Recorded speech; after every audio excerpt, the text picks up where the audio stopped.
a la sesión de la comisión del día de hoy. Cuenta. Señor secretario, le ofrezco la palabra para la cuenta. Presidente, senadores, senadora, se han recibido los siguientes documentos. En primer lugar, de la presidenta de la Comisión de Desarrollo Social, Superación de la Pobreza y Planificación de la Cámara de Diputados, en la que solicita que se ponga en discusión el proyecto de ley que se encuentra en segundo trámite constitucional referido a los derechos o la protección de los derechos de los cuidadores, que es precisamente lo que se encuentra en el primer punto de la tabla del día de hoy para iniciar su discusión en particular, es decir, la discusión y análisis de las indicaciones que han sido presentadas a ese proyecto de ley.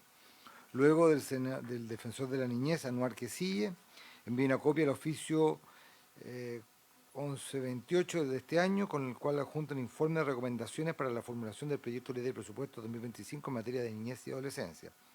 Finalmente, de Lisette Lavín, ella expone su situación en relación con el CAE, el Crédito Naval del Estado, y los fondos solidarios, y situación que afecta, dice, en el caso de ella, especialmente a los estudiantes que ya están titulados, que llevan casi 10 años pagando estos créditos y que actualmente están al día en sus deudas, como así también para aquellos titulados que comenzarán a pagar el fondo solidario. Expone que alguna alternativa de condonación para los que se encuentran al día con los pagos de los créditos, como también una condonación parcial que considere a los estudiantes ya titulados y que hayan accedido al Fondo Solidario de Crédito Universitario. Y finalmente, presidente, dos solicitudes de audiencia. En primer lugar, de la presidenta de FANOR BDF, Marcela Zuleta, en relación con el proyecto de ley que modifica la ley 21.040, fortaleciendo la gestión educativa y mejorando las normas sobre administración e instalación del sistema de educación pública, que se comenzó a ver ayer en la discusión en general en la sala. Y luego de la señora María Teresa Romero, ella es directora ejecutiva de Escuelas Abiertas, y solicita audiencia para reconocer su opinión respecto al proyecto que tiene por objeto facilitar la creación de nuevos establecimientos educacionales, que es el proyecto que se encuentra en segundo lugar de la tabla del día de hoy. Señala que esta petición la formula en base a su experiencia recorriendo el territorio, recogiendo testimonios como asimismo a las cifras informadas por el Mineduc que dan cuenta de la urgencia de poder tramitar la iniciativa mencionada.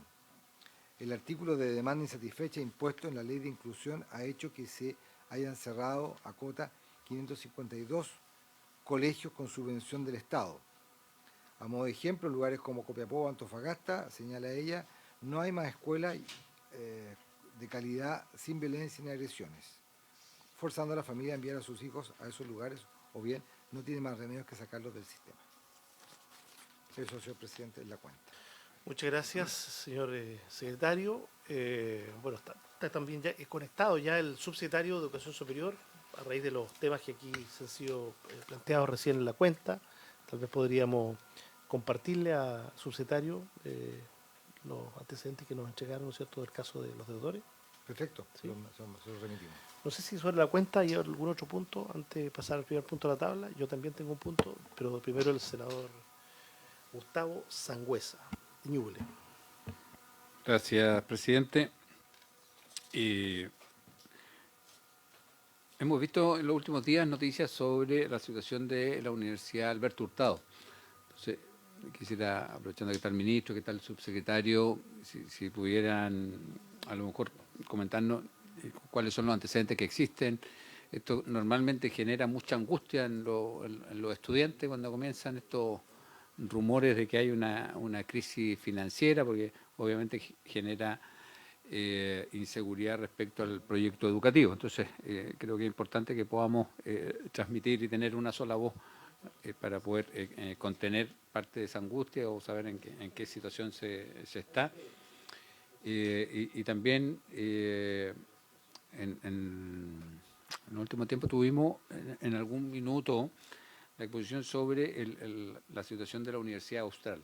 La Universidad Austral siguen, se supone que se van a cerrar algunas de las sucursales y eso también poder tener una información de primera fuente como es el ministro o el subsecretario en este caso. Gracias, presidente. Muy bien, muchas gracias, senador Sangüesa. No sé si sobre la cuenta algún otro tema, ¿no? Bueno, yo también quisiera requerir su atención por algunos breves minutos en relación a un tema que tiene que ver con lo siguiente. Bueno, hace una semana atrás hemos visto como país, ¿no es cierto?, y el país se ha conmocionado por los hechos de violencia en algunos territorios. Bueno, a raíz de eso empecé a mirar un poco qué es lo que uno puede hacer desde la escuela, o qué es lo que se está haciendo desde la escuela. Y la verdad es que si bien hoy día la Subsecretaría de Prevención del Delito tiene el programa Lazos, es un programa que fundamentalmente actúa en los territorios, en los barrios, en donde hay niños, ¿no es cierto?, que presentan algunas características que pudiera pensarse que van a tomar trayectorias y caminos delictuales, inmersos primero en la droga, en fin. Pero esto, por lo menos por lo que yo he podido conocer, observar, investigar, ocurre tanto en el barrio o en el lugar donde se reside como en el establecimiento educacional. Y entiendo que el programa Lazos, que insisto, no de este ministerio, pero tiene que ver lo que iba a plantear con este ministerio, roza tangencialmente la parte educativa. Eh, pero no hay nada, salvo tal vez lo más parecido pueden ser las duplas psicosociales, pero en rigor tienen que ver con la convivencia escolar, no necesariamente para detectar conductas que pueden traducirse en delitos. Simplemente hacer un poquito de historia. El año 1958, el presidente Alessandri advierte que, imagínate, con un parque automotriz muy reducido, incipiente, ¿eh?, se imaginarán los autos de la época, advertía el gobierno, el ministro respectivo, que había ya muchos accidentes de tránsito. Y ahí se crearon, en el año 1958, las famosas brigadas de tránsito que existen hasta el día de hoy. Las brigadas de tránsito hoy día tienen 40.000 estudiantes, seguramente haciendo lo mismo siempre, el tránsito, el cinturón blanco, nos parece muy bien aquello, siempre se necesita y probablemente hoy día más que antes. Pero yo creo que la escuela tiene un rol en esto, señor ministro, porque siempre decimos que Carabineros de Chile, y lo vinculo porque está muy relacionado con los temas de seguridad, Carabineros de Chile es la institución que tiene la mayor vertebración en el territorio nacional, que está en todos lados, efectivamente, las 345 comunas. Son, entiendo, 988 unidades policiales en general, desde RTN hasta prefecturas. Pero los establecimientos educacionales son más de 11.200 creo, en total, de distinta naturaleza. Y cuando uno ve estudios muy recientes de la Universidad de Chile que reflejan que la deserción está absolutamente correlacionada con el inicio de actividades delictivas. Y cuando más bien nosotros en el Congreso, ayer discutíamos a propósito del Ministerio de Seguridad, siempre la lógica del control, pero muy poco en la prevención. Había consideración también que el presidente Boric en su última cuenta pública puso bastante énfasis en los temas de prevención del delito. Yo siento que este es el momento para pensar en algo y un poco invitar a la comisión.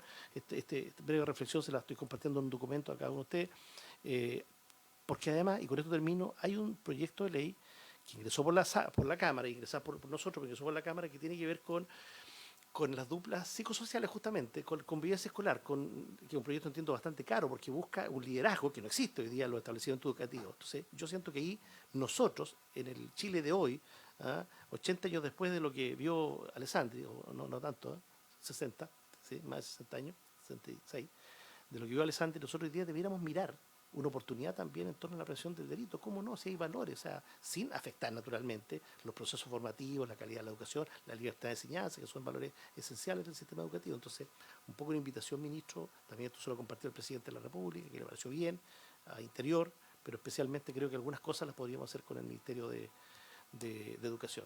Eso es todo. Señor ministro. Gracias, presidente. Yo concuerdo profundamente con lo señalado. Me parece que hoy día lo que estamos viviendo como sociedad nos obliga a pensar cuál es el papel de la escuela en esto, más allá de los problemas de convivencia que hay dentro de la escuela. Lo que quiero decir es que este es un fenómeno que expresa una realidad mucho más compleja y general de violencia en la sociedad, ¿no? La escuela, cuando pierde un estudiante, hay una alta correlación en que el narco gana un alma, digamos, para esa causa, esa nefasta causa. Por lo tanto, yo creo que no hay ningún esfuerzo que esté o que sobre en la dirección de lo señalado. Nosotros vamos a estudiar lo propuesto por el senador. Tenemos una oportunidad también. El día de ayer se aprobó en general el proyecto de ley de convivencia educativa, Creo que ahí también hay un proyecto de ley que eventualmente va a llegar acá para ir profundizando esa discusión. De hecho, es un proyecto de ley que no aborda solamente temas habituales de la convivencia como la violencia al interior de la escuela o como los temas de discriminación, sino que aborda también otros temas como el bienestar laboral, la coordinación entre las unidades escolares y el sector educación con el sector seguridad. De hecho, ya se hizo una innovación en la incorporación de la Ley de Seguridad Comunal al establecer la participación permanente como parte del Consejo Comunal de Seguridad de las direcciones provinciales de educación, para efectos de ir vinculando también esto. Se preocupa entonces de la seguridad del entorno de las escuelas también ese proyecto, es decir, creo que ahí hay un espacio también para ir mejorando e incorporando nuevos elementos, tal como lo está señalando usted, y por cierto podríamos avanzar en esa dirección. Respecto a las preguntas del senador Sangüesa, me gustaría que quizá el subsecretario pudiese profundizar un poco más, porque aquí está mucho más encima de ello la Superintendencia de Educación Superior, que ha tenido un trabajo, a mi juicio, impecable en el abordaje de las crisis que hemos visto y anticipando los hechos posteriores, tanto en la Universidad de Aysén, por ejemplo, el caso del CFTIP Los Lagos, también el caso de la Universidad Austral, que ha tenido un proceso bien complejo en el que efectivamente hay ajustes que están en desarrollo. Creemos que van avanzando en la dirección, costó, pero van avanzando en la dirección proyectada de saneamiento financiero. Y bueno, el caso de la Universidad Alberto Hurtado, de alguna manera lo mismo. Entonces, subsecretario, si pudiera, presidente, permitirnos que... Sí, sí, sí, cómo no. Senador Sangüesa y luego al subsecretario, que además está invitado para exponer sobre un proyecto. Sí. Correcto. Gracias, presidente. Bueno, sumarme a sus palabras, presidente. Nosotros presentamos, y de hecho salió en forma unánime, un proyecto que tiene que ver precisamente con los temas de la comisión de delitos y de establecer políticas dentro de los establecimientos educacionales, que es un proyecto que patrocinamos en ese minuto los 5 integrantes de la comisión de educación, y con los efectos del consumo de droga como, digamos, política de cada establecimiento educacional, donde tienen que interactuar todos los actores, desde los asistentes de la educación, profesores, y que va un poco en la línea que usted plantea, presidente. Yo soy convencido de que siempre estamos pensando como en las medidas restrictivas y para pensar en el largo plazo y cómo efectivamente podemos combatir la situación que nos afecta hoy día. Tenemos que cambiar el eje y también centrarnos en la parte educativa, que yo creo que es fundamental en cómo vamos a enfrentar estos temas y cómo logramos crear la conciencia necesaria en los futuros ciudadanos respecto a lo que estamos viviendo hoy. Así que totalmente de acuerdo, todo el apoyo, presidente, en ese sentido, y en lo que podamos apoyar, seguiremos trabajando. En el proyecto de convivencia recogemos el proyecto de prevención de consumo de drogas. Sí. Y lo que usted está diciendo es todo lo contrario a lo que nos dijeron ayer los colegas de la oposición. Hay que hacer un diálogo ahí. Por eso lo dejamos ahí. Bueno, corresponde entonces a continuación iniciar la discusión del proyecto de ley que está en segundo trámite constitucional, que protege los derechos de estudiantes, cuidadores de la educación superior, promoviendo la corresponsabilidad y asegurando la conciliación entre actividades familiares. Para eso nos acompaña el subsecretario de Educación Superior, don Víctor Orellana. Y antes de ofrecer la palabra, le vamos a ofrecer la palabra al secretario para que nos haga una muy general relación respecto a este tema, dado que algunos que nos encontramos hoy en esta comisión integrando no lo éramos el año pasado, en invierno del año pasado, cuando este proyecto se aprobó en general en la comisión. Señor secretario. Gracias, presidente. Efectivamente, este es un proyecto de ley que se encuentra en segundo trámite constitucional, ingresó a tramitación en el Senado el 22 de marzo del año pasado. La comisión lo discutió en general durante el mes de junio y julio del año pasado. En esa oportunidad se contó con la presencia permanente del subsecretario de Educación Superior, don Víctor Orellana, quien efectuó algunas precisiones y comentarios.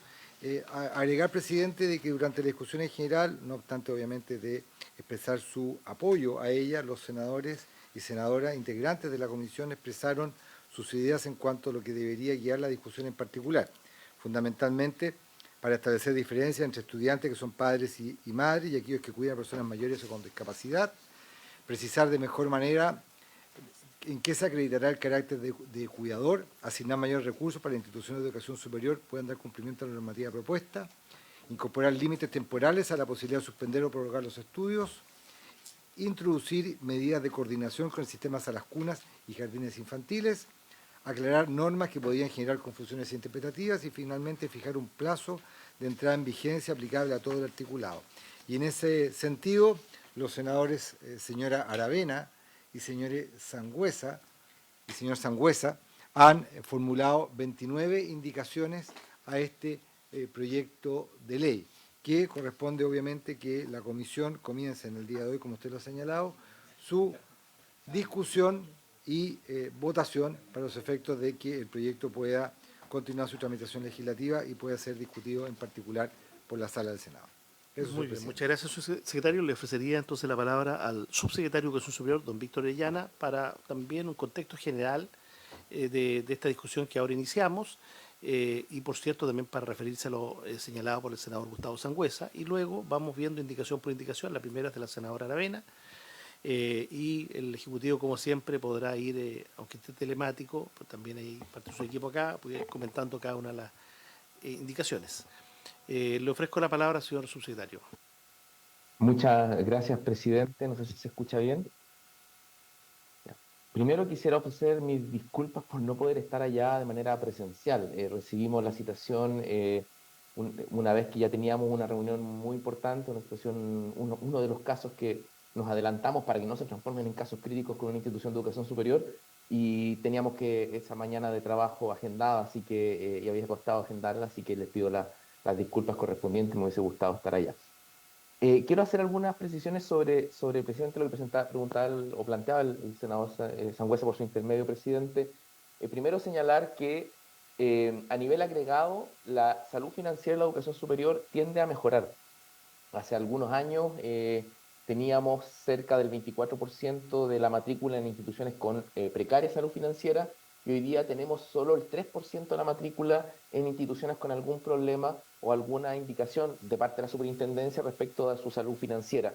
Y uno de los factores, no el único, pero uno de los factores más determinantes en esta mejoría de la salud financiera y la educación superior es precisamente el aporte por gratuidad, dado que el aporte por gratuidad, más allá de la polémica respecto a sus montos, que como en toda institución regulada va a tener distintas apreciaciones, es un monto permanente y proyectable en el tiempo.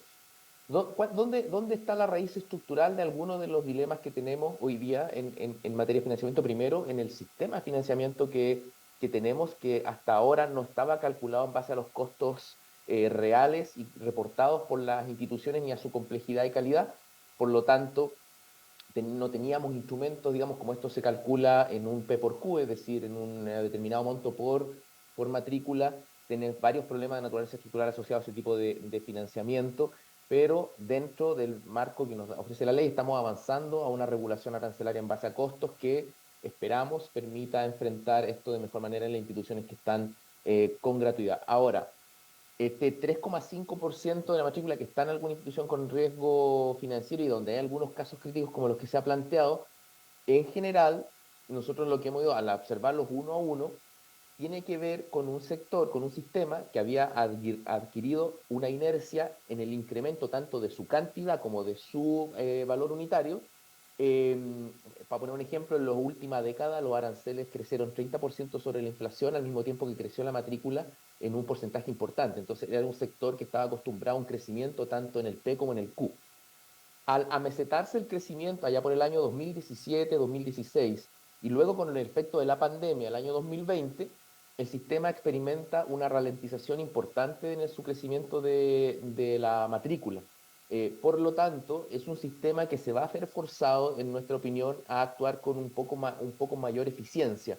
Esta mayor eficiencia se refleja en varios indicadores, desde la titulación oportuna de las personas, digamos, o sea, que una persona no esté estudiando mucho tiempo, pero también en algunas variables clave, por ejemplo, la cantidad de horas docentes que tienen los académicos, que es un problema en la Universidad Austral. Para que ustedes se hagan una idea, la Universidad Austral que el rector Richter, me acuerdo que se lo planteó a ustedes en la comisión, partió también responsabilizando la gratuidad de la situación de la Universidad Austral, pero lo cierto es que en la Universidad Austral los docentes académicos tenían un promedio de 8 horas de docencia directa, cuando el promedio de las universidades estatales es de 20 horas.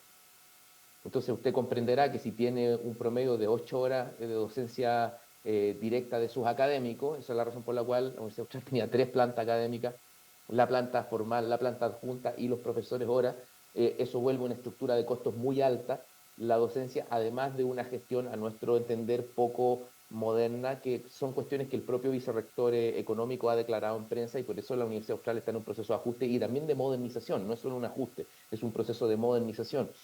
Eh, Son procesos difíciles, pero hay que llevarlos adelante. ¿Por qué? Porque en el caso de que no se lleven ajustes, lo que ocurre es que se estabiliza una cultura del déficit. Entonces, después se van a buscar recursos, ya sea a las líneas de crédito o bien recursos adicionales del sector público, que van consolidando una cultura del déficit, cuando lo que tiene que ocurrir es que los ingresos operacionales estén neteados con los gastos operacionales. Esto también ocurre en algunas instituciones. Cuando nosotros recibimos la cartera, los centros de formación técnica del Estado presentaban muchos déficits, pero afortunadamente con nuestro, digamos, con mucho esfuerzo y también con políticas de ajuste, ese déficit se ha ido anulando, al punto que hoy día no tendríamos situaciones deficitarias en los centros de formación técnica. Creamos un instrumento de financiamiento nuevo que va a acompañar a los centros de formación técnica. Va a acompañar al centro de formación técnica, y hemos tenido políticas de racionalización del gasto, que a veces implican tomar decisiones difíciles, pero suponemos que hay que tomarlas y debe ser así. O sea, las decisiones que se están tomando en la Universidad Austral son complicadas, pero se hacen sobre la base del diálogo con los sindicatos. No siempre se está de acuerdo, y por ejemplo los sindicatos de la Universidad Austral son muy conscientes que dentro del proceso de modernización y ajuste tienen que haber desvinculaciones, son muy conscientes de eso, pero afortunadamente, gracias al proceso de ajuste, hoy día podemos decir con total claridad que la caja de la Universidad Austral está asegurada. Esto es lo que nos han comunicado sus autoridades, por lo tanto no entraríamos en default durante 2024, que era uno de los peligros que había alertado la superintendencia y que motivó un plan de recuperación que se está llevando adelante, respecto al cual tiene que pronunciarse la superintendencia en las próximas semanas. En el caso de la Universidad ISEN, que también fue un caso complejo, la superintendencia tomó la determinación de digamos, nombramiento de un administrador provisional. Yo recibí un reporte del administrador provisional hace algunos días. Permítanme decirle algunas cifras. Ya tenemos la caja cubierta del año 2024 y 2025, es decir, no vamos a entrar en default, que fue una de las cuestiones que ocurrió durante 2023. Se redujo el presupuesto destinado a profesores hora de 1.000 millones a 300 millones de pesos, lo que significa una reducción de más del 70%. ¿Por qué? Porque los académicos elevaron sus indicadores de horas de docencia directa, es decir, pasamos de 9 horas promedio a 13 horas promedio con los pocos meses que ha estado presente el administrador provisional. Es decir, estamos incrementando la eficiencia de la Universidad de ISEN sin recursos adicionales, aparte de lo que están contemplados en la partida AIWE Calidad, que lo debía recibir la universidad producto de su nivel de acreditación. Es decir, estamos llevando adelante políticas de manejo responsable. Son situaciones difíciles, que son complicadas porque hay actorías sindicales. A nosotros no. Y respecto a la Universidad Alberto Hurtado, la Universidad Alberto Hurtado maneja un déficit estructural hace mucho tiempo, que durante muchos años fue cubierto por su institución, digamos, propietaria, que de alguna manera subvencionaba una operación deficitaria antes de la entrada en régimen de la gratuidad. Y lo que ha ocurrido es que este bajón estructural dado por la pandemia y la ralentización general del crecimiento de la matrícula, sumado a algunas decisiones internas de la institución, generaron un problema de un financiamiento en un déficit de naturaleza operacional, que no hay otra alternativa que enfrentarlo que no sea o una subvención permanente a una institución deficitaria o una política de ajuste y de modernización, que es lo que a nosotros nos parece más pertinente. Nos vinieron a ver los sindicatos, y a los sindicatos les dijimos que no había ninguna posibilidad de que no hubiese un ajuste, y es doloroso decirlo, pero así debe ser. Y lo que yo le he aconsejado al rector es constituir un espacio de diálogo para que este ajuste sea sobre la base de una conversación con su comunidad y no sea simplemente algo discrecional. Tienen que haber criterios objetivos, evaluaciones de desempeño. En la Universidad Alberto Hurtado no tenemos el problema de una dedicación tan baja de horas de docencia directa, pero tenemos otros problemas de eficiencia y sobre todo de expectativas de retorno respecto a algunas inversiones que se hicieron, tanto en posgrado como en pregrado, que digamos, podrían, digamos, quizás no tuvieron los resultados esperados. Así que nosotros monitoreamos cada uno de estos casos y lo hace también la superintendencia. Y lo que queremos también plantear y despejar que, y con esto cierro el punto, yo sé que no era materia de la sesión, pero me pareció importante decirlo. Si uno lo ve globalmente, el financiamiento por gratuidad es un financiamiento que le trajo salud financiera al sistema. Cualquier sistema que haya venido de unos 15 años de crecimiento en precio y crecimiento en cantidad, y esa situación por razones estructurales y más adelante sociodemográficas, porque en algunos años más, creo que en unos 8 años más, vamos a tener 200.000 personas menos en la cohorte de 18-24 años, una cifra por el estilo. O sea, vamos a tener, cualquier sector va a tener que ajustarse e incrementar eficiencia. De eso no hay escapatoria. Y por lo tanto, a nosotros nos parece que estos son temas difíciles, pero que hay que abordarlos y que hay que enfrentarlos. Y no tiene que ver con, digamos, discusiones que a veces se utilizan en otro sentido, digamos. Entonces, por lo tanto, nosotros queremos. Ahora, respecto del punto en cuestión, respecto al tema en cuestión, a nosotros, respecto del proyecto Yo Cuido, Yo Estudio, estamos muy interesados en que este proyecto se tramite con rapidez. Se han formulado indicaciones por parte de la senadora Aravena y del senador Sangüesa, que se podrán ir viendo una a una. Yo quisiera hacer simplemente 2 consideraciones generales respecto de este debate. Nosotros, al indicar este proyecto, que fue una moción de la cual patrocinó y indicó el Ejecutivo, introdujimos todas las modificaciones necesarias para que este proyecto no vulnerara la autonomía de las instituciones, razón por la cual cuando se presentan acá tanto el Consejo de Rectores como las universidades privadas podrán hacer reparos de detalle, pero en general han tenido una actitud adecuada, favorable al proyecto, porque entienden que no vulnera su autonomía y en general da un marco de mayor flexibilidad y un marco normativo a políticas que las propias instituciones ya estaban llevando adelante, dado que en la medida de que el vector de crecimiento de la educación superior va a tender a superar la cohorte etaria 18-24 años, es decir, van a haber cada vez personas de más edad, con más responsabilidades de cuidado y con más responsabilidades laborales, se requería algún grado de flexibilización que, por ejemplo, incorpora esta ley a propósito de poder, entre comillas, como le llaman los administradores de educación superior, guardar la gratuidad. Porque si un estudiante suspende sus estudios, puede también guardar su financiamiento, y esto está en conveniencia de la institución de educación superior, no en su desmedro. Por lo tanto, nosotros ya hemos hecho trabajo y también hemos hecho un trabajo con la Dirección de Presupuestos en el momento de indicar este proyecto de ley, de tal manera de que no haya ninguna obligación de gasto adicional, no porque no consideremos que los cuidados en general no consideren, digamos, una preocupación mayor por el bienestar, sino porque ya tenemos financiamiento que hemos ya, por la vía de proyectos o por la vía de las instituciones que reciben fondos institucionales, podemos crear algunos elementos de financiamiento para esto. Por ejemplo, nosotros hemos establecido como la línea prioritaria de nuestra línea de financiamiento de desarrollo institucional, bases técnicas que para el sector universitario se han lanzado hace un par de semanas.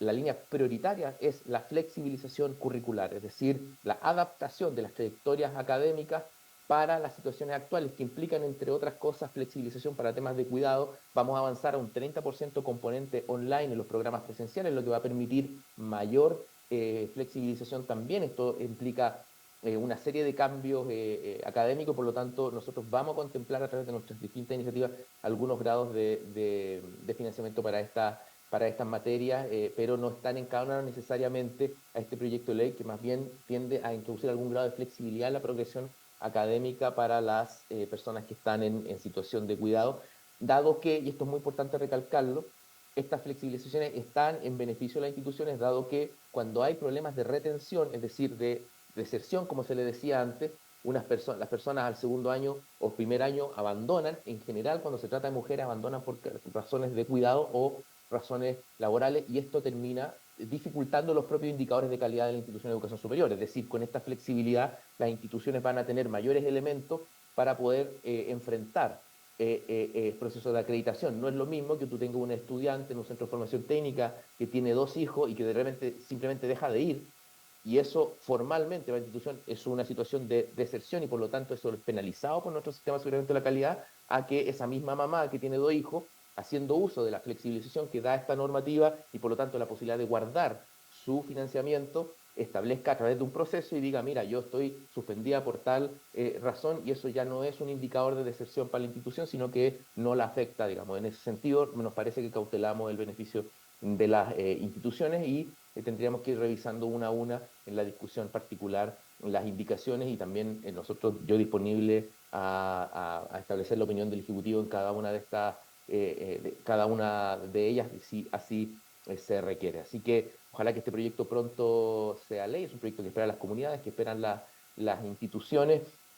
que garantiza aún más el derecho a la educación, y que nos permite dar un respaldo en el contexto de un gobierno que se preocupa por los cuidados de las personas, a personas que tienen responsabilidades de cuidado y que queremos que sigan estudiando y finalicen sus estudios. Eso. Muchas gracias, presidente. Muchas gracias, señor subsecretario. Entonces, señor secretario, partiríamos con la primera indicación, ¿no es cierto?, el artículo 1, inciso primero. Como les decía, las indicaciones han sido formuladas por los senadores. Senador García. Yo quería hacer un par de consideraciones generales a raíz de lo que fue la intervención de los rectores durante la discusión de este proyecto. Porque en general, tanto el rector que representó a G9, que en ese minuto era rector de la Universidad Católica de la Santísima Concepción, don Cristian Mellado, señalaron que es indispensable que se asignen recursos fiscales que hoy no están contemplados para contar con el equipamiento e infraestructura destinado a la accesibilidad y el cuidado y los sistemas de cuidado, y para cubrir los gastos derivados de la flexibilización académica. Después también respecto del periodo de suspensión, que dice que ella no debería exceder los plazos de la normativa interna. O fijar un término máximo, pues la redacción actual genera incerteza jurídica. Esto puede generar dificultades en caso de cierre de carrera, acotó el rector. Lo mismo que no están definidos los efectos de la flexibilidad académica sin límites que está planteado respecto de inasistencias y permisos, especialmente tratándose de ramos semestrales. Después, el rector de la Universidad, Alberto Hurtado, quien habló en representación del Consejo de Rectores de la Universidad Chilena, del CRUSH, dijo más o menos lo mismo. Dijo que es indispensable otorgar certeza acerca de la duración de la suspensión o postergación de estudios. Se refirió también a la conservación de los beneficios estudiantiles durante la suspensión o postergación sin necesidad de postular nuevamente a ellos. Dice que esto puede entrañar dificultades interpretativas en torno a su alcance, toda vez que podría entenderse en un sentido amplio, incluyendo aquellas becas o ayudas otorgadas internamente por cada universidad. También dijo que resulta indispensable proveer mayores recursos para el cumplimiento de las medidas que se están incorporando para las casas de estudio. Entonces, yo creo, y esa es una consulta al subsecretario, que yo creo que este proyecto de ley necesita recursos. Las casas de estudio van a decir, y a mi juicio con razón, que le estamos imponiendo una serie de normas que ellos van a tener que financiar y que no cuentan con los recursos para ello. Yo creo que esta es una iniciativa bien loable, persigue un muy buen objetivo, pero si no va acompañada de los recursos necesarios, puede que finalmente esto se transforme en una disputa entre los estudiantes, que van a sentir que tienen un derecho, y las casas de estudio, que van a decir que dichos beneficios no están debidamente financiados. Y por otro lado, también me preocupa a mí que finalmente esto signifique un relajo académico, signifique una disminución de las exigencias académicas y que tengan repercusiones no deseadas finalmente en los rendimientos de las universidades. Entonces yo quería consultar, el subsecretario acaba de decir, y lo ha dicho también, yo recuerdo en otras oportunidades, que la Subsecretaría de Educación Superior está de acuerdo con este proyecto, y creo que todos estamos de acuerdo. El punto es que finalmente tenemos que sacar un instrumento que sea eficaz y que cuente con los recursos suficientes para ello. Entonces, preguntarle concretamente cómo se hacen cargo de lo que fueron las observaciones de los rectores frente a esta iniciativa. Gracias, presidente. Muy bien, senador García. Señor subsecretario, sería bueno, antes de empezar la revisión de las indicaciones, tal vez dar respuesta a esta inquietud que compartimos. Gracias, presidente. Primero, señalar que digamos, los plazos de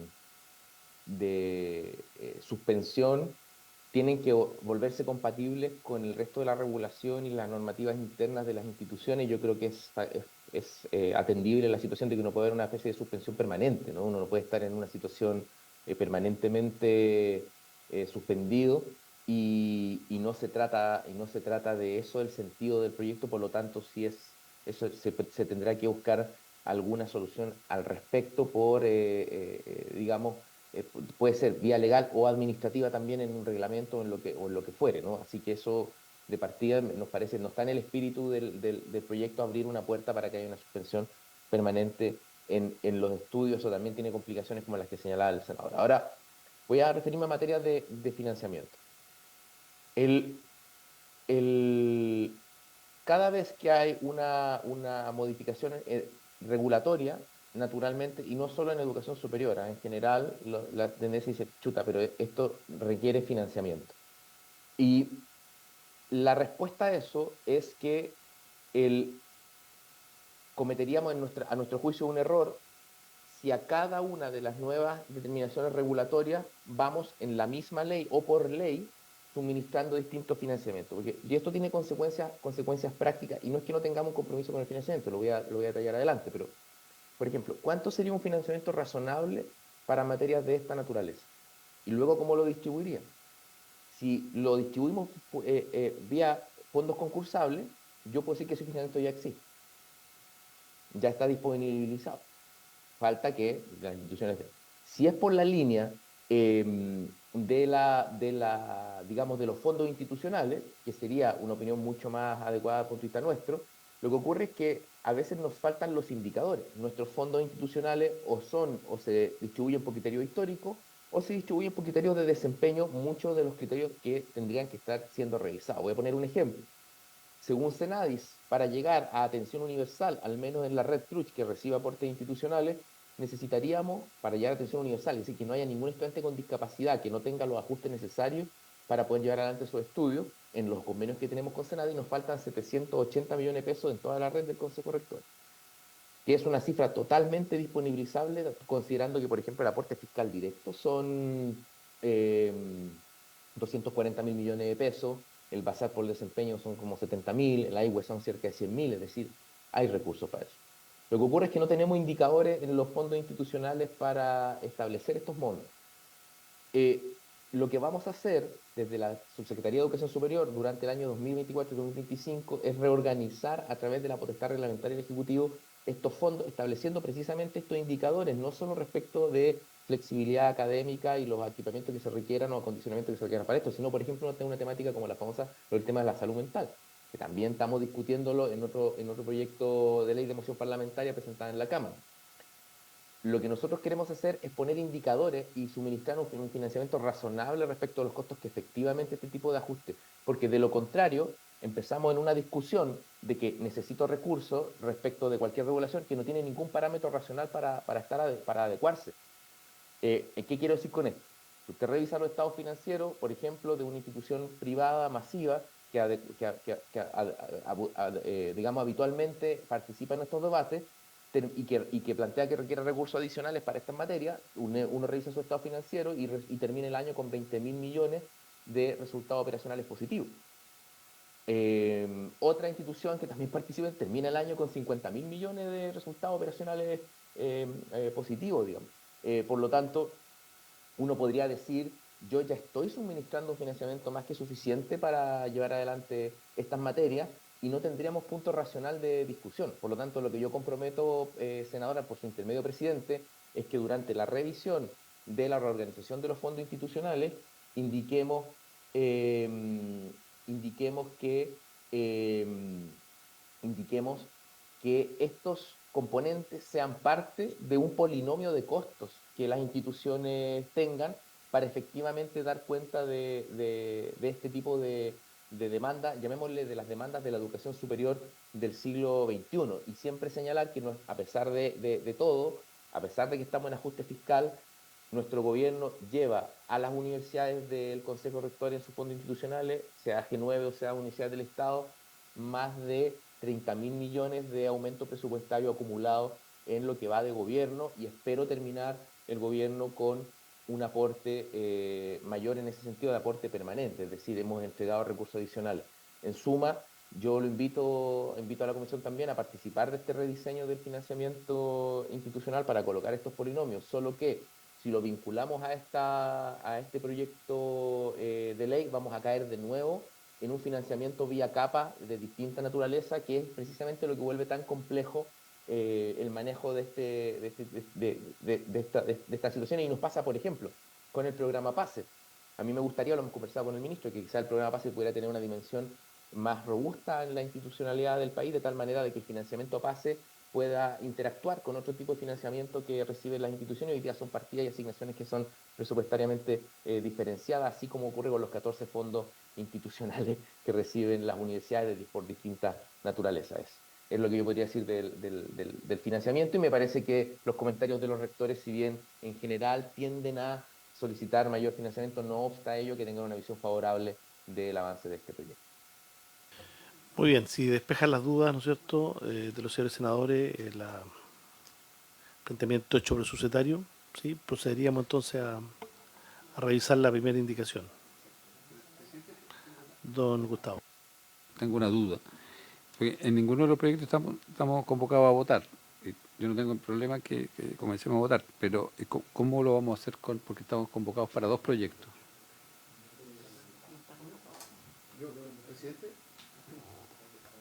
Claro, como está el orden de la tabla, lo que pasa es que este es un proyecto que está en particular, entonces ya el informe está hecho y por lo tanto correspondía mirar cada indicación. Y el proyecto que está en segundo lugar de la tabla, de todas maneras, tenemos que verlo. Exacto. Señor ministro.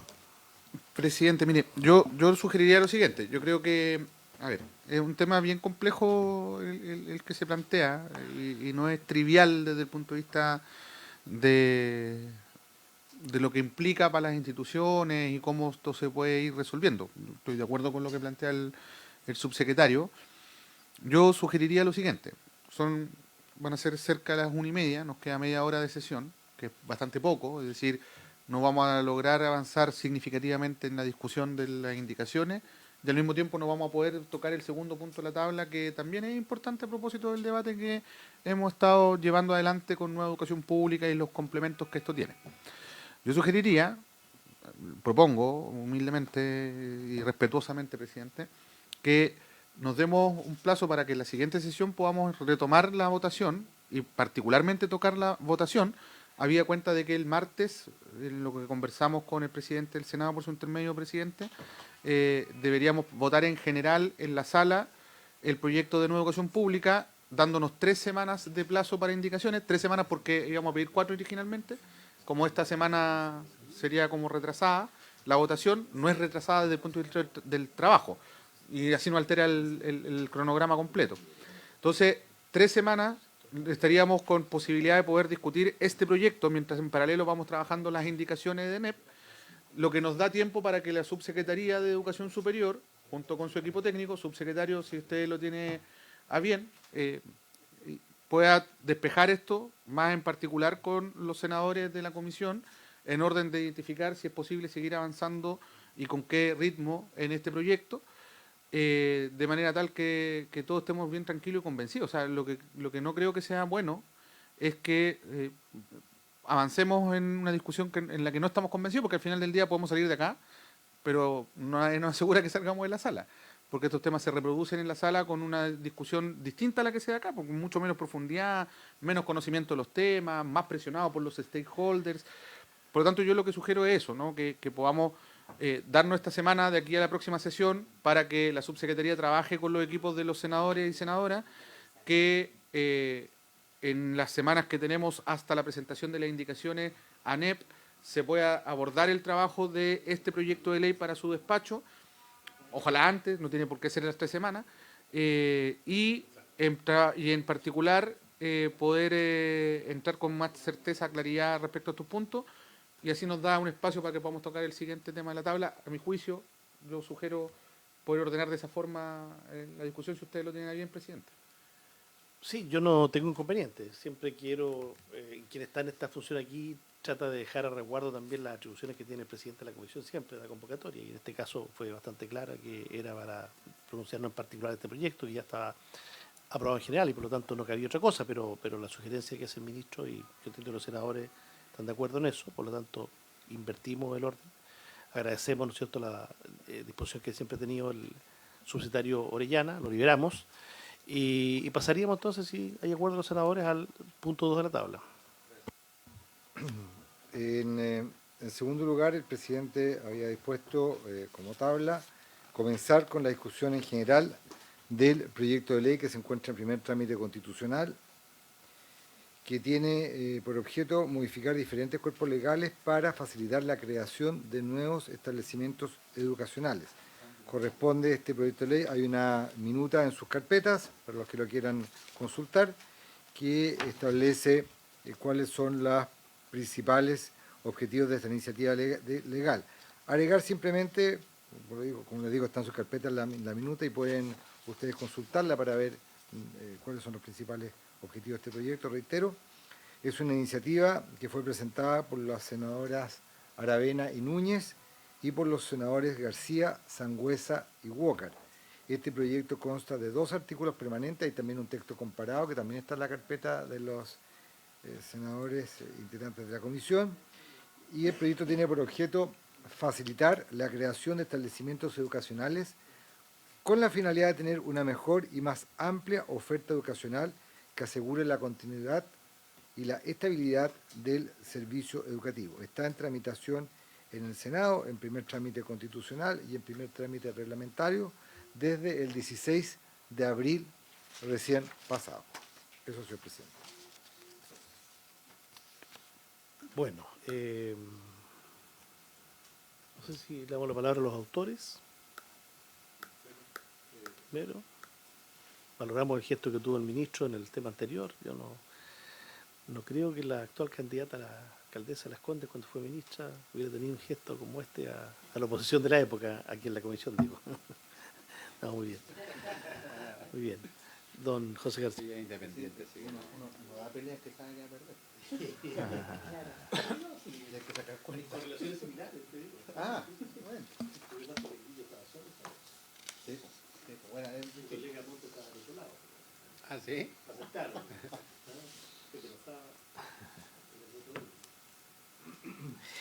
Presidente, nosotros al presentar este proyecto lo que hemos tenido presente es la preocupación ciudadana por tener buenas alternativas educacionales para sus hijos. Y por lo tanto, dada que una de las restricciones que hoy existen para crear nuevos colegios, sean estos públicos o particulares subvencionados, es que hay que demostrar demanda insatisfecha. Nosotros simplemente aquí lo que decimos es que la forma de demostrar esa demanda insatisfecha debiera ser distinta, en el sentido de que no debiera ser solo una cosa estadística, sino que debiera respaldarse el respectivo proyecto educativo con la nómina de apoderados, puede ser la firma de los apoderados, puede ser ante notario, en fin, los resguardos que uno quiera tener, de tal manera de que a lo menos el 20% de la matrícula proyectada, los apoderados que representen el 20% de la matrícula proyectada, puedan comprometerse con ese proyecto educativo para, por lo tanto, certificar o más bien no solo certificar, sino que justificar la demanda insatisfecha. En nuestra opinión, la demanda insatisfecha no es solo un tema de cupos. O sea, si a mí me dicen que en una comuna hay 100 cupos, pero los apoderados no quieren enviar los niños a esos colegios donde están los cupos porque están muy lejos, porque no les dan confianza, porque son establecimientos donde hay violencia, porque son establecimientos donde hay dificultades de distinta naturaleza, a mí me parece que en cumplimiento de la norma constitucional que establece el derecho preferente de los padres a elegir la educación de sus hijos, ellos debieran poder acompañar y respaldar estas solicitudes de creación de nuevos establecimientos educacionales. En segundo lugar, este proyecto hace otra cosa que creemos que es bien importante y que se refiere al régimen de propiedad y tenencia de los inmuebles de los establecimientos educacionales. Hoy nosotros tenemos una situación de que la hemos ido corriendo cada cierto tiempo y es que el sostenedor debe ser dueño del inmueble o arrendador o comodatario o titular de otro derecho sobre el inmueble.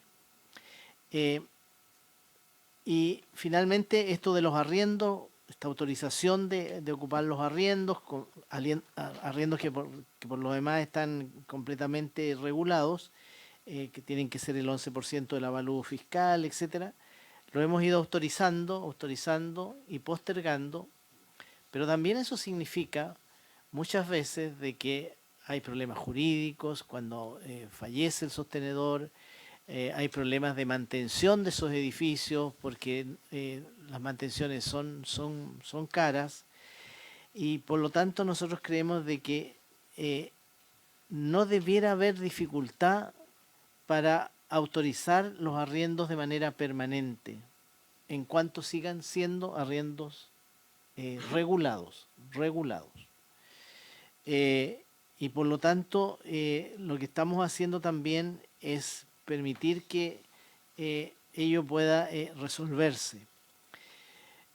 Eso permitiría también, por ejemplo, que hoy día alguien pueda querer ampliar un colegio o pueda querer instalar un colegio y que lo pueda hacer arrendando un inmueble. Con la norma actual eso es imposible porque se tiene que acreditar la propiedad sobre el inmueble.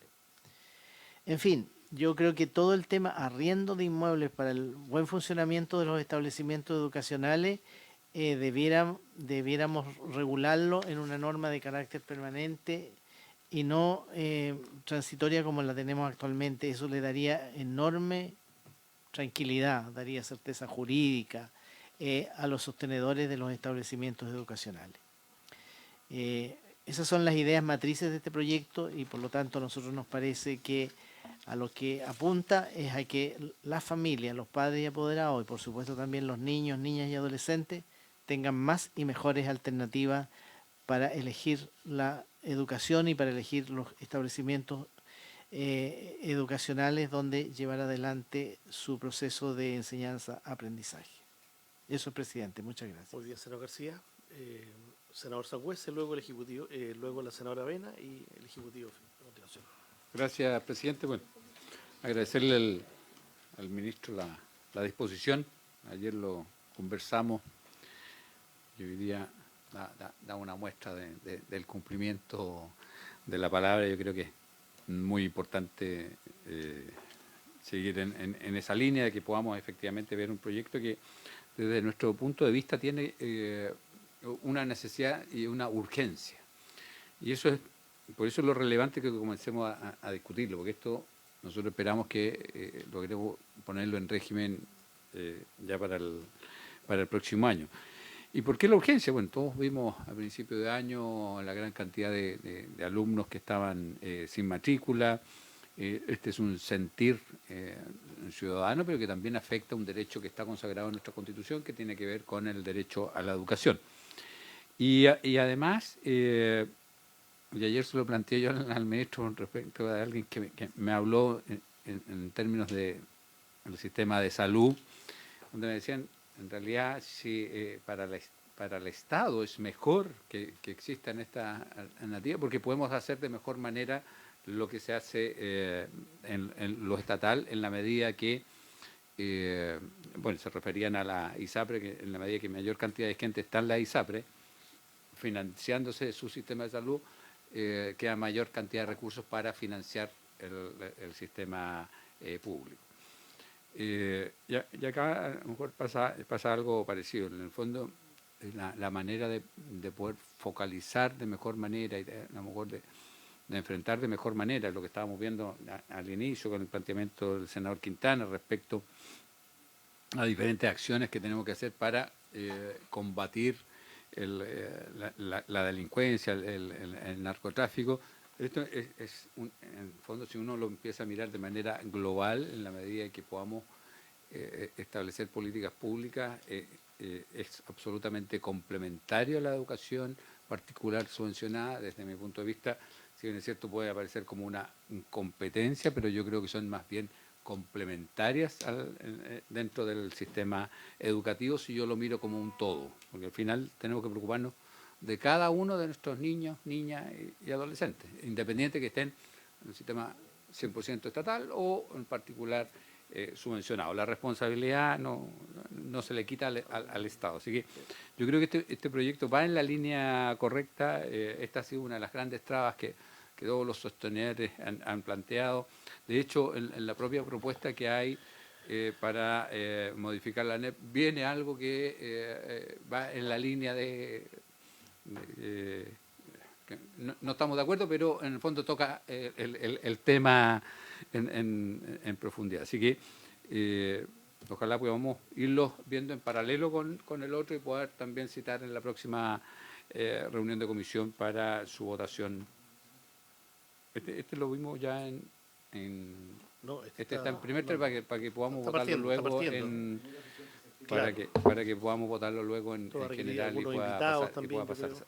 Exactamente, hay que establecer el cronograma que ojalá podamos dejarlo hecho hoy día, presidente. Muy bien. Presidente, le agradezco el tiempo. Yo, bueno, todos los que firmamos coincidimos en una misma visión, que no basta solo tener el número de cupos y el número de alumnos demandantes, sino también este espacio de libertad también de elegir un modelo educativo, un proyecto educativo para los hijos que también permita cierto grado de posibilidad de elegir a los padres, ¿no? Y de alguna manera estas dos situaciones, una, la demostración de la demanda insatisfecha, que es bastante compleja porque más bien alude a un tema de cupos solamente, y por otro lado, y con más complejidad, el tema de los arriendos, en una situación económica tremendamente compleja del país, porque aquí eso hay que evidenciarlo, y a eso agregar que el valor de las propiedades hoy día son impensados en comparación con años atrás. Entonces son circunstancias que además el legislador tiene que tomar en cuenta para efectos de que las normativas sean, digamos, que permitan que justamente el objetivo, que es el de una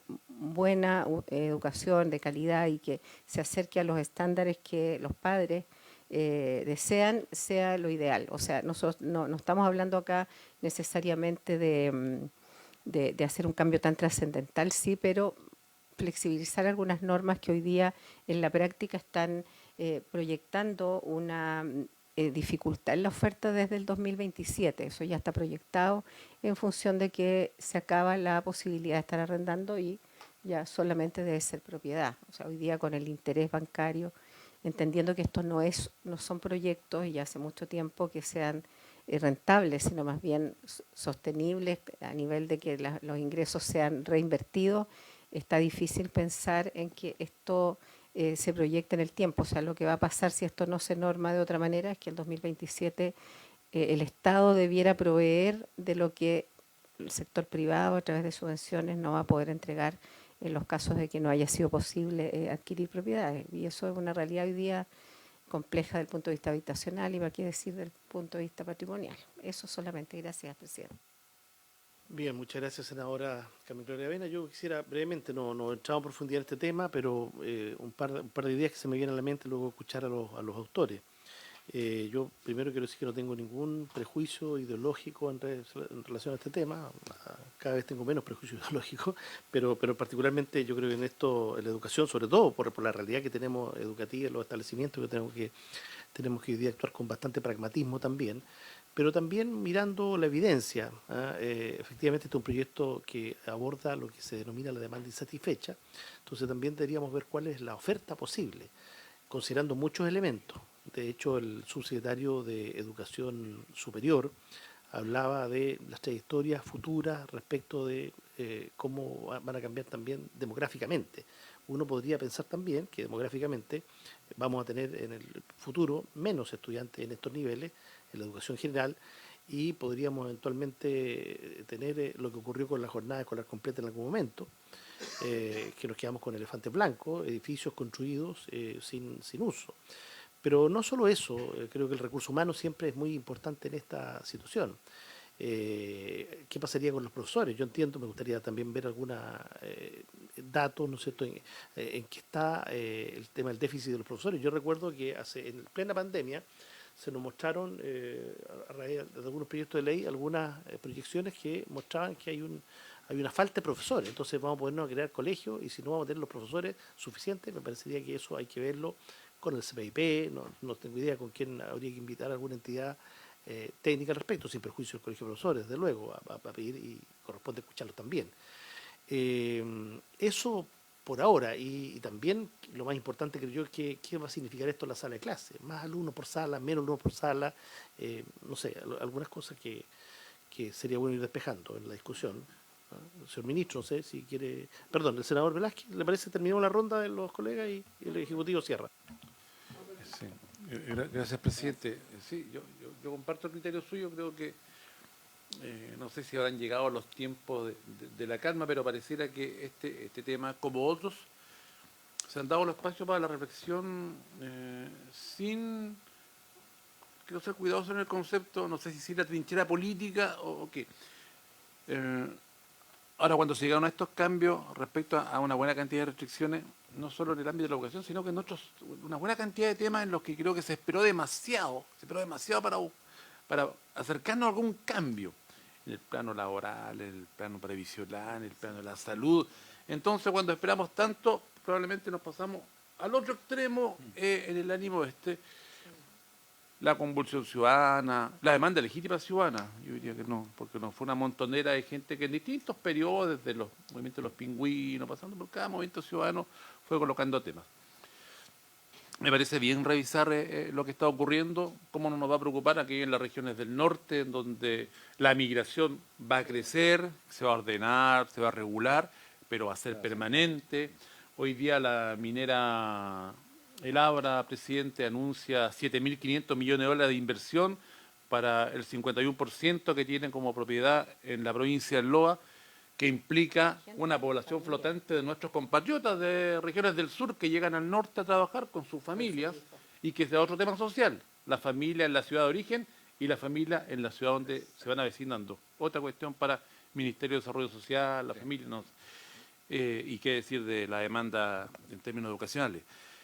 Y donde además creo que hay que buscar la forma de reducir alumnos en algunas escuelas, lo hemos comentado con el señor ministro, en distintas regiones, porque también hay algunas escuelas que se mantienen con 40, 45 alumnos y eso en cierta medida es insostenible el trabajo pedagógico. Entonces hay varios elementos en los que creo que nos invita a reflexionar este proyecto. Ya sabremos la opinión del Ejecutivo, haremos el debate en qué podemos avanzar, pero es importante pegarnos este buen frenazo para ver varios elementos en términos educacionales y a veces a lo mejor no solo dar respuesta a algunas de nuestras aspiraciones que pueden ser muy válidas. Así que sin prejuicio, el ánimo de colaborar, comparto usted el documento que nos entregó, de verdad que creo que dice, vamos, miremos esto, miremos los espacios ociosos que tenemos los fines de semana en nuestras escuelas. Sé que algunas comunas están haciendo cuestiones interesantes, pero podría a lo mejor, yo creo que nos debe pasar a cada uno de nosotros que a veces no queremos concurrir a los ministerios porque necesitaríamos resolverlo en la región, pero quedamos, ministro, con el signo. Claro, a eso vamos, pero ¿sabes lo que? En el ámbito de la descentralización, cuando vemos, yo creo que está en la idea ya, pero miramos la caja y todavía no llega todo el financiamiento. Entonces, ahí es donde desde el nivel central, no solo la educación, sino que Hacienda y otros son los que no nos acompañan. No me extiendo porque es importante escuchar al ministro. Gracias, senador Esteban Velázquez. Señor ministro, por favor, le ofrezco la palabra. Gracias, presidente. Mire, quiero señalar algo en la línea de lo señalado por usted y por el senador Velázquez, ¿no? Yo creo que ya a esta altura llevamos un rato trabajando juntos y tenemos claro que aprehensiones ideológicas para enfrentar problemas reales no tenemos, ¿ya? Pero sí, para mí es muy importante que la discusión la hagamos en base a evidencias y que la decisión de política pública sea eso, una decisión de política pública. Las mayorías siempre son circunstanciales. Y yo en ese sentido recojo lo que dice el senador Velázquez a propósito de no evitar transformaciones, cambios o ajustes que pueden ser necesarios en un momento por razones ideológicas, para que después, cuando llega el momento de tener las mayorías, se hacen los cambios y ocurre lo que decía, nos pasamos un par de pueblos, como se dice coloquialmente, ¿no? Yo no estoy diciendo que en este caso ese haya sido el caso, pero la desconfianza generada previo al proceso de reforma del 2014-2017 era tan grande, dado la negativa sistemática de poder discutir los problemas estructurales del sistema educacional, que terminó ocurriendo esto, pues, ¿no? De sobreregular, generar mecanismos que eran más bien trabas para que elementos necesarios de política pública.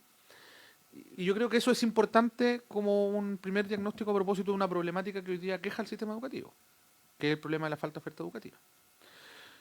Yo creo que es importante además en eso, presidente, distinguir qué vamos a entender por falta de oferta educativa. El senador García nos señalaba que está por un lado el tema de que nos faltan cupos en algunos lugares específicos del territorio, y sobre eso quiero decir que efectivamente la falta de vacante es un problema acotado que tenemos concentrado en algunos territorios, en algunos niveles específicos incluso. Ni siquiera tiene que ver con el conjunto de los niveles de los sistemas educativos de los territorios donde hay problemas de falta de oferta. Y por lo tanto eso implica que esta problemática tiene que ser atendida de manera focalizada, ¿no? Porque si nosotros decimos, bueno, vamos a construir 10 escuelas en Arica porque hay migración, qué sé yo, puede ser que no sea esa la respuesta que tenemos que dar, ¿no? De hecho, la primera impresión que las personas tienen cuando hablamos de la presión demográfica por migración es que Arica es un lugar presionado. Y la verdad es que no, porque la ola migratoria baja rápidamente hacia Antofagasta, Mejillones, en el caso de la región de Antofagasta, algo a Calama, pero principalmente Antofagasta y Mejillones, y un grueso continúa hacia Tarapacá, particularmente la comuna de Alto Hospicio, que es donde se nos ha generado el mayor clúster de falta de oferta educativa por demanda insatisfecha. Entonces, y luego uno tiene que mirar, bueno, esa es una realidad de la que tenemos que hacernos cargo, pero sin embargo a nivel nacional tengo 2 vacantes por cada postulante que participa del sistema de admisión escolar. Entonces, luego viene la segunda derivada de esa conversación, y es cómo hacemos más eficiente el sistema. Porque eso quiere decir que hay oferta. Lo que pasa es que no está distribuida de manera adecuada en el sistema, ¿no? Y eso es falta de planificación, porque se han construido escuelas donde se requerían, quizás no tanto como se supuso en algún minuto, y no se han abierto escuelas donde más se requerían, y por lo tanto tenemos un problema de desequilibrio de la distribución de la oferta educativa. Eso es la sumatoria de todos los que participan del sistema de admisión escolar. Por lo tanto, aquí estamos contemplando tanto lo público como lo particular subvencionado, sin distinción.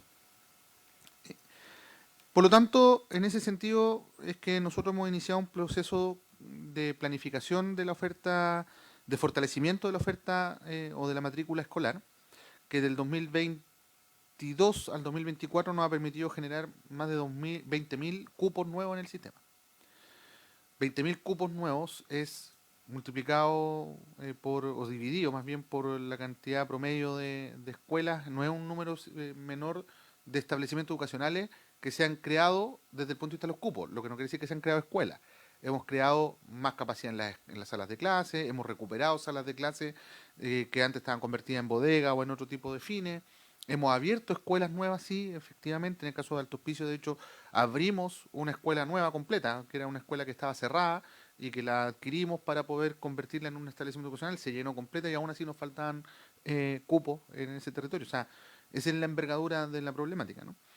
Y eso significa que es necesario mirar este fenómeno en la perspectiva de la falta de oferta por demanda insatisfecha, en una lógica de urgencia del sistema educativo. Y yo quiero poner el énfasis en eso, digamos. Nuestra disposición a esto, partiendo de la premisa de que las aprehensiones ideológicas no pueden suprimir la posibilidad de resolver problemas reales, es que esta es una urgencia del sistema educativo, por eso la voluntad del Ejecutivo que se ha manifestado acá en un par de opiniones a sentarnos a conversar este tema. Es porque tenemos una problemática que hay que resolver y que hay que resolverlo en conjunto entre lo público y lo privado. Yo esa pretensión tampoco la tengo. De hecho, tenemos una iniciativa muy buena que se llama Sumar Saberes, que le hicimos hace un poco tiempo atrás, que es justamente un fondo público-privado que nos ayudó a coordinar la Fundación Chile, donde hay varias fundaciones ligadas al gran empresariado chileno que aportan recursos junto al Ministerio de Educación, que también aporta recursos para identificar buenas prácticas educativas que tienen resultados en materia de aprendizaje, estudiarlas y escalarlas, es decir, convertirlas en política pública. En la lógica un poco de What Works, ¿no? Que es una fundación que se creó en Oxford, en Inglaterra, ¿no? Lo que quiero decir es que la colaboración entre lo público y lo privado es una cuestión que está instalada y que no vamos a suprimir. O sea, no hay forma de resolver los desafíos de sistemas tan grandes como el educativo si no es de esa forma, digamos. Luego viene la siguiente derivada y que tiene que ver con la comprensión de la falta de oferta educativa como diversidad de proyectos educativos, ¿no? Que es la otra derivada que plantea el senador Sangüesa. Y ahí yo creo que hay que tener cuidado, hay que tener una prevención. ¿Cuál es esa prevención? Lo que no puede ocurrir es que terminemos nuevamente instalando la lógica de la competencia entre subsistemas del sistema educativo, que nos llevó precisamente a parte del fenómeno de falta de oferta educativa que vemos hoy día desarrollado a nivel nacional. Si hoy tenemos comunas en las que la cantidad de niños que egresan de octavo básico es muy superior a la oferta que existe de enseñanza media, es porque construimos finalmente un mecanismo en el que la educación pública fue concentrándose en la educación básica para darle espacio a la educación particular subvencionada para crecer en la enseñanza media y no necesariamente en esos lugares donde se requería que estuviesen puestos, ¿no? Esto a mí me complica porque lo que no se necesita precisamente ahora es un laissez-faire en términos de la generación de nuevos proyectos educativos. Luego viene la segunda derivada, y en esto yo quiero ser súper enfático. Yo soy un firme y convencido defensor de la libertad de enseñanza. Y para mí la libertad de enseñanza es precisamente la diversidad de proyectos educativos.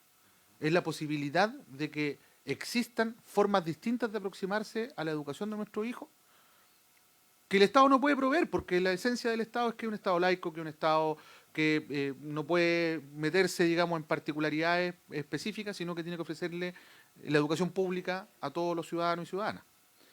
Desde ese punto de vista también soy un firme y convencido defensor de la educación pública, ¿no? Y también creo que los padres tienen el derecho de ejercer el derecho a la educación de la forma que mejor lo estimen, ¿no? Pero no asociado a la capacidad de pago, porque eso es discriminatorio y genera inequidades que son nefastas en el sistema, ¿no? Yo ejerzo la libertad de enseñanza, de hecho, y no tengo ningún problema en decirlo. Solo desde dónde lo conversamos, ¿no? Y creo que es importante señalarlo. Y en ese sentido, entonces, presidente, si la lógica es pensar en la apertura de proyectos educativos diversos, lo ideal es que efectivamente tengamos particularidad educativa y no proyectos que ofrecen exactamente lo mismo que la escuela pública, solo con una diferencia, que es la dependencia. Es decir, quién es el administrador. Y ahí es donde yo creo que es importante entrar en la discusión, entonces, de esta otra dimensión del problema de la falta de diversidad del proyecto educativo. La falta de diversidad es, pregunta, yo no lo tengo resuelto. Yo tengo una opinión, pero no lo tengo resuelto. Pregunta, ¿la falta de diversidad del proyecto educativo es tener privados al mismo tiempo que públicos? ¿O es tener proyectos educativos que ofrecen algo distinto a lo que ofrece lo público, en tanto lo público no tiene la posibilidad de ofrecer esa diversidad? Yo creo que es una discusión que vale la pena dar. Vale la pena dar porque está en la esencia de lo que es la discusión, lo que para mí al menos es la libertad de enseñanza, que es mucho más que solo abrir y administrar establecimientos educacionales, como lo dice nuestra Constitución. Creo que desde lo pedagógico, ¿no? Desde lo más profundo, más allá de lo legal. Entonces, en ese sentido,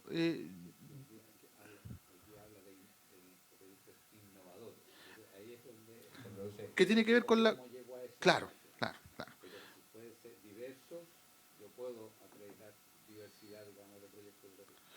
Habría que verlo, porque incluso un proyecto de excelencia puede ser parte de esa diversidad. Si ahí hay una amplia gama y se puede comprender de una forma bien, no flexible, amplia. Pero pero eso es importante, porque de otro modo, la discusión de abrir proyectos educativos para ofrecer esta diversidad solo está determinado por la dependencia. La verdad, lo que vamos a hacer es replicar luego la lógica de competencia que venía de antes de que se hicieran estas reformas, y es como darnos la vuelta completa para terminar donde mismo comenzamos. Y a eso yo no sé si estoy muy disponible como ejecutivo, digamos, porque creo que eso sería retroceder, por un lado, pero por otro lado sería volver al origen de los grandes problemas sociales que se manifestaron en su minuto y que terminaron con una reforma que ya se hizo, digamos. Entonces, la pregunta es si vale la pena hacerlo así o es mejor hacer este proceso un poquito más decantado, dialogado, menos ideológico, pues yo creo que en eso hay un principio que se ha planteado y que compartimos todos. Y en ese plano yo quiero tomar lo que decía usted, presidente, respecto a los tiempos, para no profundizar mucho más. Yo quiero manifestar que estamos en la disposición como ejecutivos de entrar en este debate, tal como además lo han manifestado cada uno de ustedes, no ahora, sino que incluso antes, de una conversación que hemos tenido con el presidente de la comisión y con el presidente del Senado también, y con el senador Sangüesa, con el senador Velázquez, la senadora Aravena sin duda, porque esto es un debate que no es de ahora, también venía del periodo anterior. Y sin embargo, creo que como es tan relevante, necesitamos un tiempo, no un gran tiempo, pero sí un tiempo para aproximarnos a cifras, a datos. Pero fíjese que incluso yo tendría la precaución, antes de entrar a invitar gente, a que tengamos un piso común de comprensión de lo que estamos discutiendo. O sea, necesitamos traer a la superintendencia para hablar de datos, de apertura de establecimientos educacionales, cuántos se han cerrado, por qué se han cerrado, cuáles son el tipo de fiscalizaciones que hay. O sea, no sé, hace poco tiempo atrás observábamos algunos datos de cierre de establecimientos particulares subvencionados por distintas razones, y no necesariamente son estas trabas, hay otras, digamos. Incluso en algunos casos cierran proyectos sin mayor aviso, sin dar tiempo a la gente para poder, que es ilegal, por cierto. Entonces, creo que es importante mirar esto, también mirar con la Agencia de la Calidad cómo se comportan por dependencia, cuál es el efecto que tiene a propósito de la segunda derivada que planteaba el senador García. Creo que es importante tener a la vista los datos sobre el SAE, cómo se ha comportado el SAE, también con los equipos de reconocimiento oficial a propósito de las solicitudes de apertura de nuevos proyectos educativos y niveles, cuáles son las trabas administrativas reales, cómo es este flujo, incluso invitar, por ejemplo, a algunos CEREMI para que nos cuenten cómo ocurre esto en los territorios. Yo que dejo en libertad y también de que podamos definir qué seremías podríamos invitar. Lo hicimos también con NEP, ahí, presidente, respecto a directores provinciales, a propósito de la discusión del nivel de acompañamiento pedagógico al sistema. Yo creo que es bueno hacer eso porque la mirada que uno puede tener de Santiago, conociendo cómo funciona el sistema, es distinta a la práctica cotidiana que ocurre en los territorios. Yo creo que es bueno pues nos pongamos de acuerdo primero en una base, en una línea base de contenidos, de datos, de información, para tener un diagnóstico común, porque yo creo que todos tenemos un diagnóstico que es compartido. Hay falta de oferta educativa en algunos lugares y hay que resolverlo urgentemente. Después de eso, creo que pueden haber distancias que se pueden resolver fácilmente con información, con datos, para luego de ello pasar a una fase de audiencia, donde seguramente van a venir sostenedores, van a venir agrupaciones de padres, madres apoderados, van a venir los gremios, en fin, y cerrar esto, pero en una temporalidad corta, ¿no? Porque yo no quiero que se interprete por parte de los senadores de oposición que lo que yo estoy planteando es tiene un afán dilatorio. Lo que yo quiero decir es que tenemos que hacer una discusión muy profunda, porque es un tema delicado. Si queremos convencer además a todos los sectores de concurrir con esto, y que ojalá sea lo mismo que ocurra en la Cámara, pero también con el sentido de urgencia que esto tiene. Si yo soy ministro de Educación, yo tengo que garantizar que todos los niños tengan acceso a la educación escolar y sabemos que tenemos una dificultad, por lo tanto tampoco me interesa que esto ocurra en 5 meses más o en 6 meses más. O sea, si llegamos a un entendimiento, yo le pondría la mayor celeridad posible a este debate, así como también creo que otra urgencia del sistema es la convivencia escolar, que es el otro proyecto que tenemos en la Cámara, y es la nueva educación pública, que es el otro proyecto que estamos discutiendo acá. Yo quisiera señalar eso, presidente, por su intermedio, como recomendación de metodología de trabajo y además de manifestación de voluntad del Ejecutivo respecto a este punto. Bueno, estamos en la hora. Yo comparto el razonamiento que hace el ministro. Creo que como se usa mucho los bordes, debiéramos tratar de consensuar algunos bordes, ojalá en un plazo razonable, breve, y tal vez sin iniciar todavía la temporada de escucha, aunque hay que hacerla, tal vez tener una reunión más técnica. Se me ocurre con junto con el Ministerio, de luego, con la Superintendencia, no sé qué otro actor más. No sé. El equipo de sistema de admisión escolar, Claro. la agencia de la calidad, Claro. el Consejo Nacional de Educación, que es importante a propósito de la diversidad de proyectos educativos, porque ellos autorizan cuando son proyectos diversos y la mayoría de los rechazos son en el Consejo Nacional de Educación. Tengamos una ronda entonces con los actores de la institucionalidad del ministerio primero, ¿no es cierto? Compartir los datos, la información de regiones, en fin, y luego vamos procediendo con invitados externos. Senador Velázquez me pidió. Sí, brevísimo. ¿En qué unidad se encontraría el área de infraestructura, ministro? Como para que también diga. Ya está, es importante porque Sí, pues, esa la estamos pidiendo hace varias sesiones. No hemos recibido respuesta del Ministerio de Educación. He solicitado que venga el área de infraestructura porque justamente tenía un poco que ver para actualizar datos. Hace tiempo, quería ver cómo estaba por región el tema de la inversión de... ¿Qué hemos construido? ¿En qué estado de avance va? Entonces podríamos incluirlo en esta batería de invitados. ¿Ah? Para tener. Yes. Y que ojalá muestren una visión histórica de la inversión Sí. en la infraestructura. Claro. Solo un dato, no sé qué estamos pasados, pero el año 2012 se hizo el último catastro de infraestructura. El teatro yo lo he dado varias veces, y lo que se dijo en ese catastro es 46 años en cerrar la brecha, manteniendo los niveles de inversión de la época que estaban entre 400.000 y 500.000 millones de la época. Eso ha traído valor presente, mucho más plata. Sin contemplar lo que aumentó la población producto de la migración. Además, porque claramente esa brecha es más grande también por efecto de la población y todo el asunto. Y del cierre de proyectos. O sea, si uno cuenta cuántas escuelas se han cerrado, por distintas razones, desde el 2012 a la fecha, o sea, si en los últimos años han sido 80, imagínense y saquen cálculos. El punto es que era la proyección de inversión, porque una cosa es decir cuánto tiempo te vas a demorar en cerrar la brecha, pero la proyección de inversión era más de 6 billones de pesos, que es un poquito menos que la mitad del presupuesto anual del Ministerio de Educación, que es el segundo presupuesto más grande del Estado de Chile. Entonces, es un tema grueso, y ahí creo que también es importante, presidente, dar cuenta quizás de la política nacional de infraestructura que ya está diseñada, y estamos solamente cerrando el paquete de proyectos de inversión con los que vamos a partir el pilotaje, dentro de los cuales está, por ejemplo, San Nicolás. Eso. Bien, por haberse cumplido el objeto, se levanta.